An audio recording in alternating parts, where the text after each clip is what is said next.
yata dito ng screen. Baka malaglag yung bata, no? Oo. Ganun, nakaporma lang.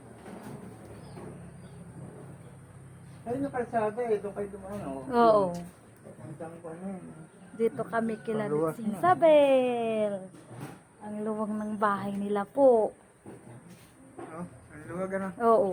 Ito yung kita mo yung gano'n, lalagyan ko kita na. Dito sa loob, picture mo. Oo. Sa kwarto, no? Ang Ayun luwag. po yung bahay nila Litsing Isabel. Ang luwang.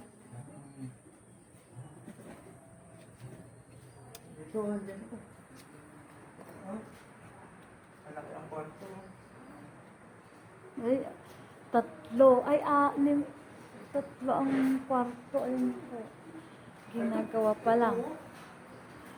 Ayan. Hindi, nakabang ko, banyo. Ah, banyo. Ayun, banyo, meron din yung PVC. Papuntan si Junjun. Ganda pa.